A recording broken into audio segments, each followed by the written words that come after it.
Hello，我係元仔。5月24號係親愛嘅銀虎生日，只係買到23、25號 Shiny 演唱會嘅我，啱啱好24號成日都好得閒，就留咗啲時間去跑下應援 cafe。但係23號晚因為嚴重嘅睡眠不足，又要企坑，導致我腰痛腳痛。為咗25號再次企坑回血，返民宿嘅時候我就決定要去按摩。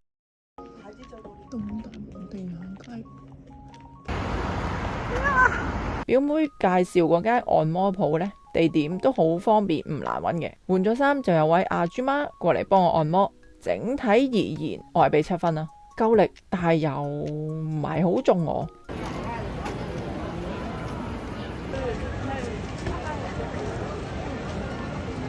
食咗少少嘢就出發去揾苦苦嘅應援 cafe 啦。出到宏大地鐵，我就見到有啲 play 拎住啲 Brave 蛙袋，咁我就偷偷跟蹤佢哋。身為大姨人嘅我毫不害羞，咁就去搭訕啦。懶惰嘅我呢，完全冇做功課，所以就問下佢哋有咩 cafe 介紹啊。跟住佢哋就介紹咗個非常好用嘅網站俾我，只要輸入銀虎個名呢，就會詳細列出韓國而家全部喺度搞緊嘅 cafe。喺附近攞咗號碼之後，就去另一間睇下需唔需要預約。途中我就見到個正喺度等朋友嘅 Billy， 佢朋友呢，之前喺外國讀書，識少少普通話，可以傾到偈喎。聽完佢哋介紹嘅一間比較近嘅 cafe， 而且又唔使預約，咁我就出發啦。咁就開始我今日第一個應援 cafe。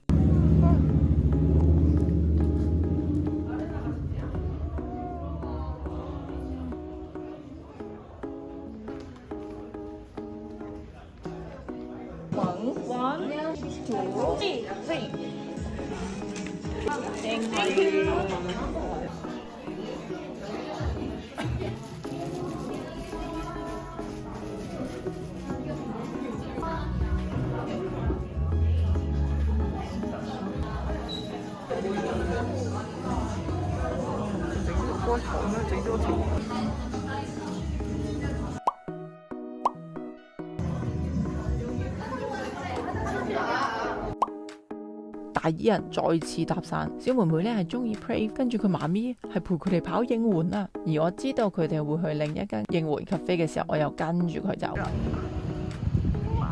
好靚喎！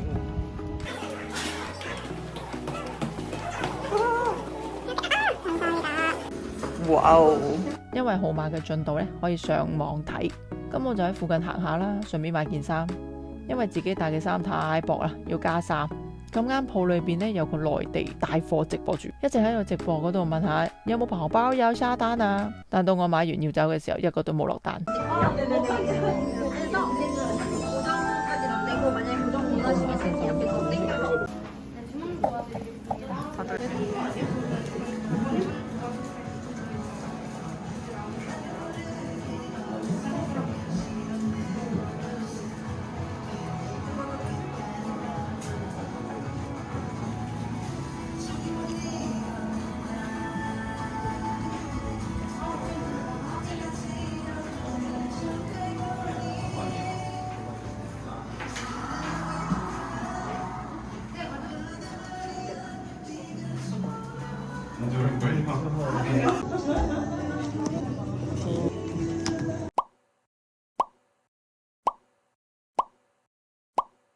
喺度影相嘅時候，我見到前邊粉絲隻公仔好得意，所以忍唔住讚咗佢一句。跟住佢就送咗我銀虎嘅應援掛件，超靚。中間仲有啲時間，咁就行咗去 Anime 度行下。呢個好似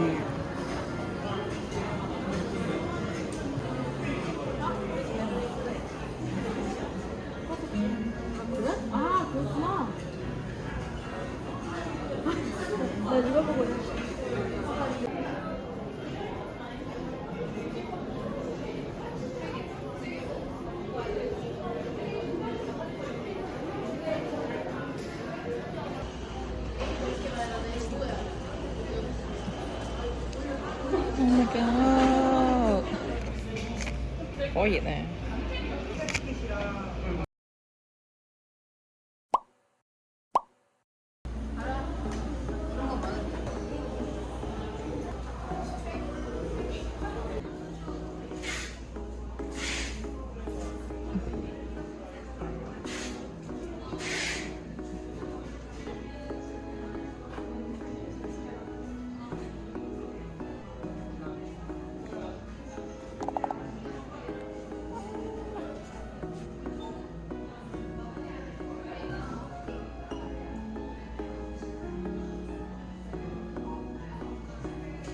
行完 anime 就去朝頭早攞號碼牌嘅咖啡。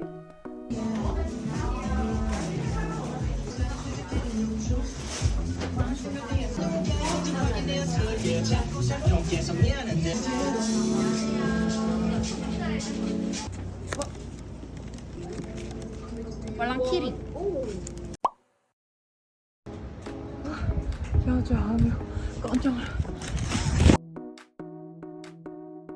哇，果然係呢個，呢個容易啲控制啲。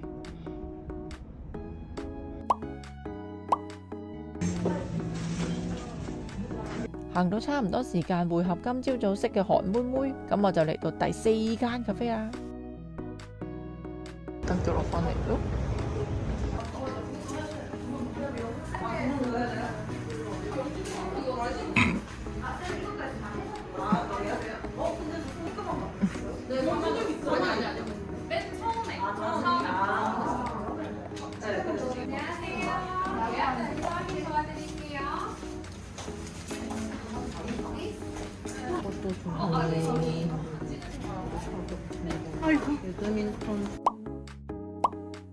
到最後仲有少少時間，咁就去咗佢哋超推介嘅一間咖啡。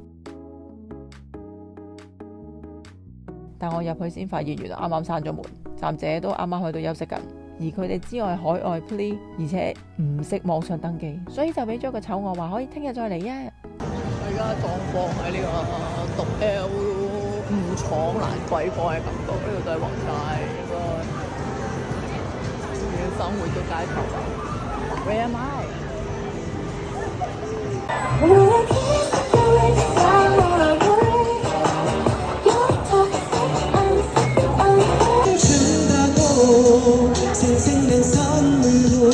而最後我就喺民宿附近揾咗間咖啡食我嘅晚餐，都冇咁不安嘅。雖然朝頭早係按摩完，但行咗成日都係好攰。而今日都係忙碌嘅一日，朝頭早睇完展再出發去睇演唱會。我有花嚟我嘅 box story。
睇佢呢度。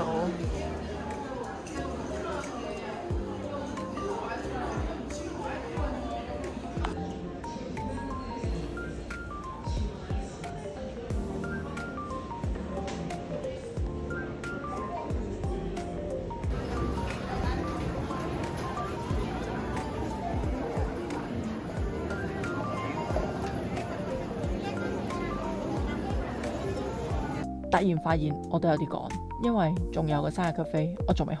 嚟到我最後一間應湖咖啡，就係琴日去唔成嗰間。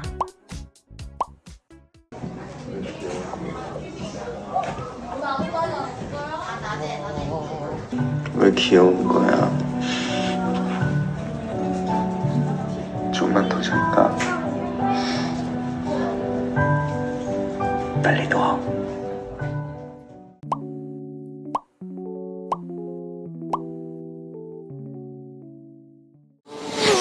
然後下晝就係 Shiny Day 啦，今日嘅苦苦完，最後返到民宿就影下我今次飲嘅應援杯杯。